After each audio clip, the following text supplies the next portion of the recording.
Okay, NXT TakeOver Toronto 2, I guess, or at least that's what Mauro Ranallo called it.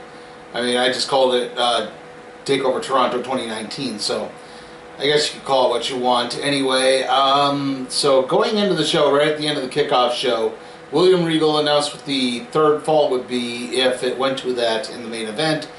And if any of you were expecting this to be some covert way to bring back Tommaso Ciampa, you're going to be disappointed. Anyway, let's get into the matches proper first. Starting things off, we have the NXT Tag Team Championship match, the Street Profits versus Bobby Fish and Kyle O'Reilly of the Undisputed Era. The Street Profits immediately came out in Toronto Raptors uniforms, so yeah, you know they were playing to the crowd big time.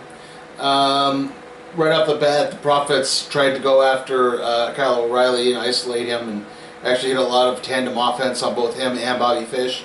Montez Ford went for a springboard move, but Fish pulled him off of the ring apron.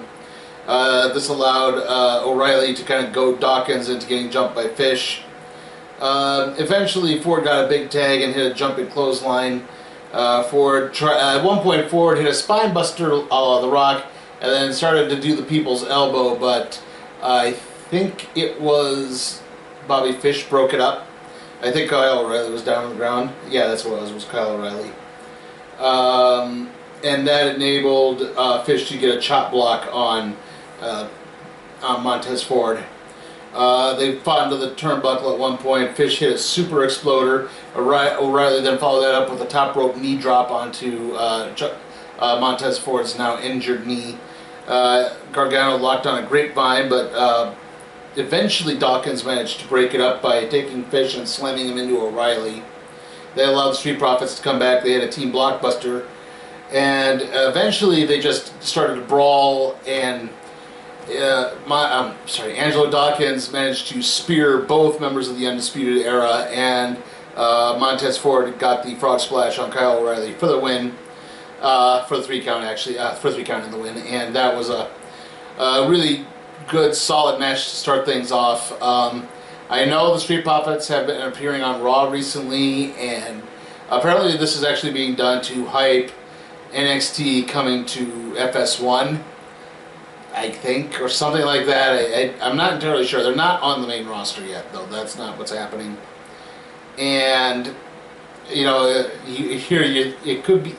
You could see that, though, and think, oh, well, the Undisputed Era are going to get the belts back for a 3rd time, but no, that wasn't the case here. It was a good match. I like that they actually kept it on the Street Profits just because it helped make things a little unpredictable, since the whole build-up was that the entire Undisputed Era would be draped in gold, and, well, right off the bat, it doesn't look that way.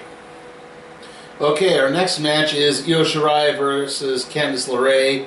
Io Shirai turned heel since the last NXT TakeOver. There was a cage match. Candice again came to help her, but Shirai lost and snapped, and now she's got this new darker motif going on. She's wearing full spandex. She's got a darker entrance music, and anyway, Candice, right off the bat, they started brawling, like even before the bell rang.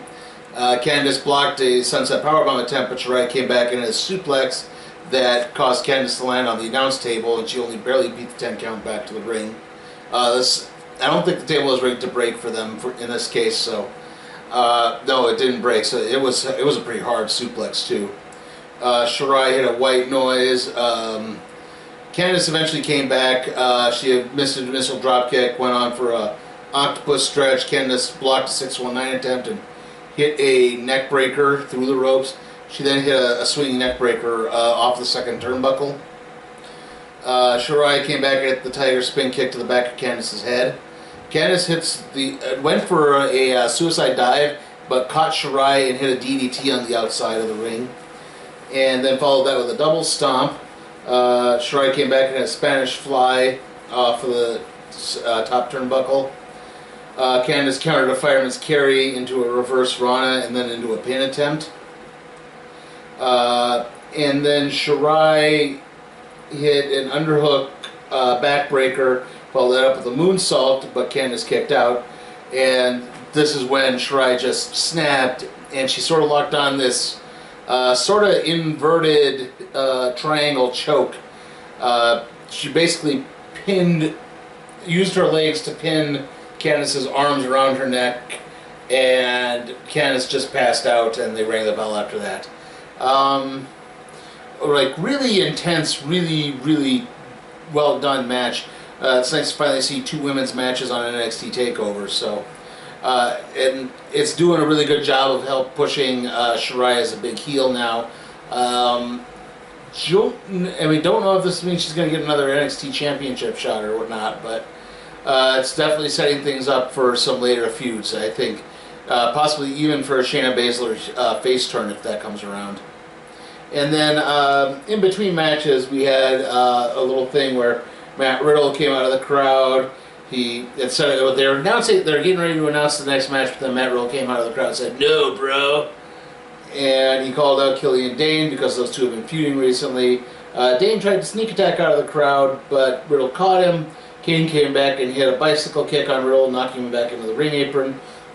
Security came out as the two fought their way up the ramp and hit several moves. Riddle hit a V-trigger and a final flash. Dane came back with a big cross body. Eventually the two brawled to the edge, and Dane basically, Riddle tried to go for a rear naked choke on Dane, but Dane grabbed him and the security guard and jumped off of the stage and through a table. And that's how that ended. Kind of screamed filler. I mean, for a show that really wasn't very long, give or take just about 3 hours. I mean, you really needed to pad this out. And like I said, I guess this is how building towards NXT as a weekly show again. Okay, our third match of the evening is the triple threat match for the NXT North American Championship. Velveteen Dream versus Pete Dunne versus Roderick Strong. And in case you're wondering, yes, Velveteen Dream came out dressed as a Mountie. He came up to the Mountie's old theme music, Jacques Rougeau's old theme music, that is. And the Toronto Raptors dancers were with him. Right off the bat, Dream tries to slap Roderick Strong. He got smacked back for good measure. Eventually, Dream and Pete Dunne started to work together to eliminate Strong as best they could. They hit a drop kick and an elbow stomp. Strong came back though and hit both of them with multiple backbreakers on the outside of the ring. Dream came back in a flying axe handle. He put Strong in the sharpshooter, but Dunne broke that up with a double stomp to the back of Dream's head. Dunne hit a moonsault to the outside onto Dream and Strong. Dunne suplexed Strong onto Dream and tried to get a pin. Strong tried to get a pinning prick. Never mind. Dream went for the Purple Rainmaker, but Dunne knocked Dream off the top turnbuckle. Dunne tried to superplex Dream, but then Roderick Strong came in and hit the Olympic Slam off the top rope on. Both men kind of flipped, and it looked like Dream hurt his shoulder a little bit there. Strong put both men in a Boston Crab, and Dream hit a Purple Rainmaker on Dunne, who had Strong in a triangle choke. The phone went off, sorry. Anyway, at the end of the match, there was a lot of brawling. Both men had chances. Dunne hit the bitter end on, I think it was Strong, but Dream broke that up. And then Dunne tried to put the same move on Dream, but Strong broke that up. Hit the end of Heartache on Dunne, but then Dream hit the Purple Rainmaker elbow drop onto Strong as he was just about to make the pin, and then enabled Dream to pin Pete Dunne for the 3 count and the victory, and Dream celebrated afterwards. A spectacular match. All 3 of these men are really at the top of their game. Well paced, just all the moves got in right, looked good, not really any botches of any kind, and you know the Undisputed Era are now 0 for 2, so there's no chance of them being draped in gold. Oops. Anyway, wonder if this signifies maybe a heel turn for Dream, because it seems like now they're going to build more towards him and Pete Dunne fighting each other. Okay, up next is the NXT Women's Championship match, Shayna Baszler versus Mia Yim. Right off the bat, Shayna would try to put Mia in or Yim in some type of submission hold, but Yim would cheap shot her way out. At one point, she pulled on Shayna Baszler's ear. She raked her nose. She put a thumb to her eye. She pulled her hair. just all these little cheap shots that really kind of helped keep Yim in the match. Yim did manage to get some blows in, tossed Baszler into the ring steps. At one point, pinned Baszler's arm behind the ring steps and then stomped on it through there. Baszler came back, had to use a lot of kicks and strikes because after that she started selling a shoulder injury. Yim poked Baszler's eye, said that Yim hit a suicide dive into a swinging DDT. Baszler hit 2 big knee strikes. Yim came back and locked on a tarantula hold. Yim hit a super cold blue from the second rope, I think, and only got a 2 count on that. Baszler kept trying to go for the rear naked choke over and over again, but Yim again just kept kind of cheap-shotting her way out of it. She would tweak the injured elbow constantly. But eventually, Baszler just modified it into kind of another triangle choke type maneuver, and Yim tapped out pretty quickly after that. Overall, this was a really good match. I like that Yim proved that she could hang with Shayna Baszler and that she was just about as tough.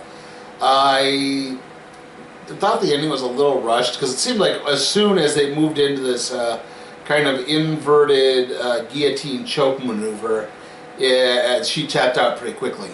So yeah, it's like, okay, like we didn't get any more fighting out of that. But other than that, and I guess you probably don't want to do another pass out since we had the other women's match end that way. So no Duke or Shavir came out, nothing of that nature. Baszler left on her own. So again, I wonder if they're maybe building towards a Shayna Baszler face turn of some kind. And that finally takes us to the main event. The 2 out of 3 falls for the NXT Championship match between Johnny Gargano and Adam Cole, baby! The first match was Cole's choosing, which was a straight one-on-one wrestling match. Johnny Gargano's choice for the second fall was a street fight. And if the third fall needed, which obviously it would, the final match would be an asylum match. Basically, a cage match with barbed wire at the top and weapons strewn about for everyone to use. So a street fight in a steel cage, basically. Anyway, Gargano came out and he had, because he's in Canada, he obviously had Wolverine superhero tights this time instead of Spider-Man like he did at the last TakeOver. Gargano, right off the bat, got a single leg takedown off of him on Cole. Early on, Gargano was targeting Cole's knee, and this was a straight wrestling match part. Cole managed to lock on a figure 4 head scissors. Cole hit a wheelbarrow suplex, which sent Gargano into the ring apron. He hit a bridging wheelbarrow suplex at one point. Gargano hit a fisherman brainbuster. Gargano countered a Panama Sunrise into a sunset driver. Cole countered a crossbody into a code breaker. Cole, at this point, Adam Cole kind of snapped, and he tried to bring a chair into the ring, and the ref stopped him and tried to get him to throw out, and he used that to low blow Gargano. Only got a 2 count out of that. Cole got the chair again, and the ref pointed out, "Hey, if you use that, I'll DQ you, and you'll be down 1-0." He's like, "What?" And he puts the chair down, but Gargano then grabs it and uses it and gets willingly DQ'd. So that way, the street fight could begin right off the bat. So he could pelt Cole with the chair even more. So that's what happened. Gargano got DQ'd, and now the street fight begins. Gargano threw the chair at Cole at one point on the outside of the ring. They both brawled into the crowd. Gargano threw Cole into another chair for the international announcers area, and then threw that chair into the announce table. Gargano took out a couple of tables from under the ring. Gargano lawn darted Cole into a chair that had been mounted into the corner turnbuckle. After that, Gargano locked on the Gargano escape, and Cole immediately tapped out to set up the third and deciding fall. Big shock, I know. And they lowered down the cage as quickly as they could to get everything attached. There was barbed wire strewn throughout the cage. There were weapons at the top of the cage. There was barbed wire at the top of the cage. There were weapons that were zip-tied to the cage as well. There was a sledgehammer. There was a bunch of kendo sticks, steel chairs. There was a sack that contained a bolt cutter and brass knucks and a chain. Only the bolt cutter really got used at one point. There was a table. There was a table mounted up in one of the corners. There was a ladder mounted up in one of the other corners, and so that was what's going on there. As that match began, both men grabbed kendo sticks and beat each other, and then they both hit simultaneous super kicks on each other. Gargano hit a super Rana and then followed that up with a super kick. Cole threw Gargano into a chair that was mounted on the cage wall. Cole used a kendo stick to perform the backstabber. Gargano hit a tornado DDT on 2 mounted chairs. Both men began fighting over a sledgehammer that was on top of the cage, and then Gargano used that to hit a sunset bomb off the cage. Cole went for the ladder briefly. He got it. He got the zip ties tied off of it. He threw the ladder at Gargano and then used that to hit a Panama Sunrise from the top rope. He had a second Panama Sunrise off the ladder. Gargano dodged the last shot, which sent Cole into a mounted steel chair. Gargano used a kendo stick and an STF, but then Cole poked Gargano's eye. Gargano hit a top rope Canadian Destroyer. At this point, Gargano found the sack with the bolt cutters in it. He used that to climb up and grab, to snip off some of the barbed wire. Earlier in the match, Gargano had also mounted up 2 tables and the ladder and tried to do like a splash onto Cole through one of the tables. But Cole saw that ladder. He started using that to try to escape the cage. Gargano came up after them. They were brawling on the table that was mounted in the corner. Both men catapulted themselves off the table, and they were supposed to land through both the tables. They only landed through one, and it showed. Yeah, that they were. You could tell that it was a little bit of an awkward landing, and Cole cut his back pretty bad. But as they landed, Cole had just enough strength to throw his arm over Gargano for the 3 count and the victory. And then afterwards, the Undisputed Era came out to gather Cole, and, well, that's just kind of how the show ended. So, Undisputed Era not draped in gold as predicted. Tommaso Ciampa not returning as many thought. So, maybe a little disappointing if you were expecting something like that, but I wasn't. I actually thought the third ball was going to be like a ladder match or something, but oh well. It was still an amazing match. It was still an amazing show as usual. No matter how bad things get on the main roster, at least NXT is still great. So I at least can take comfort in that. And so yeah, the show gets an A, obviously. Not too spectacular there. And okay, so the next video is probably going to be the SummerSlam recap and review, then the Angry Birds 2 review, and then hopefully Blinded by the Light. On top of some other problems I had some car problems now, and my car's in the shop, so yeah, I gotta deal with that now too. Hopefully that'll get fixed really soon. Anyway, see you all next time.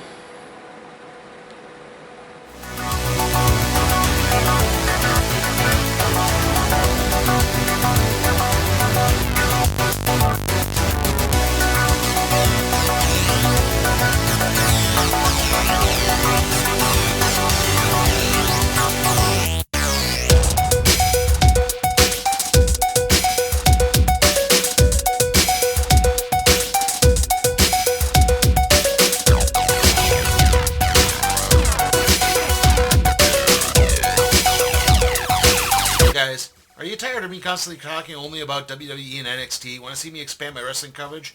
Check out my Patreon at Sleepy Time for Cat Productions. Also, remember, if you like the video, give it a like, share, subscribe, and ring that notification bell.